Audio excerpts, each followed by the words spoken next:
बिस्मिल्लाहिर्रहमानिर्रहीम।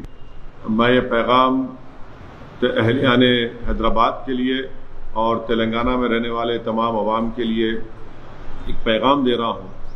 मेरी आप तमाम से अदबन गुजारिश है, रिक्वेस्ट है कि अगर आपके रिश्तेदार, आपके भाई बहन, आपके वालिद वालदा या दोस्त किसी गवर्नमेंट हॉस्पिटल में या किसी प्राइवेट हॉस्पिटल में उनका इलाज हो रहा है, वो पेशेंट हैं, तो मेरी आपसे गुजारिश है कि चाहे वो गवर्नमेंट हॉस्पिटल हो या प्राइवेट हो, आप उन इंतज़ामिया से ताउन करिए, जज्बात में मत आइए।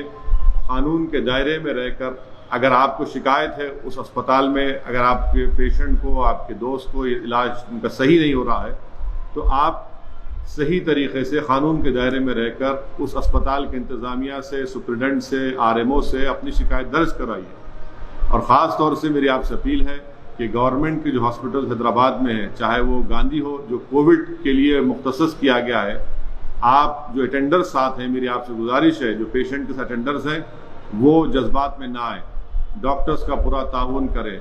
उस्मानिया हॉस्पिटल में भी मुख्तलिफ अमराज का इलाज हो रहा है।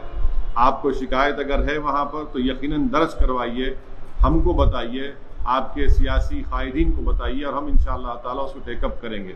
मगर आप ताउन करिए, कोई मुश्किलात या ऑब्स्टिकल पैदा मत करिए इन अस्पताल में, क्योंकि ऐसे बुरे वक्त में जब कोविड फैल रहा है, डॉक्टर्स, नर्सेज और हॉस्पिटल्स, चाहे वो गवर्नमेंट के प्राइवेट हो, ये बड़ा ही अहम काम कर रहे हैं, खिदमत कर रहे हैं और ख़ुद ये तमाम लोग अपनी जान को ख़तरे में डालकर अपनी ड्यूटी को निभा रहे हैं। यकीनन डॉक्टर्स हैं, ऐसे वक्त में उनको काम करना भी चाहिए और मैं हमारे डॉक्टर्स से भी कहना चाह रहा हूँ कि पेशेंट से भी, उनके अटेंडर से भी वो सब्र से उनसे और तहम्मुल के साथ उनसे ट्रीट करें। शुक्रिया बहुत बहुत। अस्सलामु अलैकुम व रहमतुल्लाहि व बरकातहू।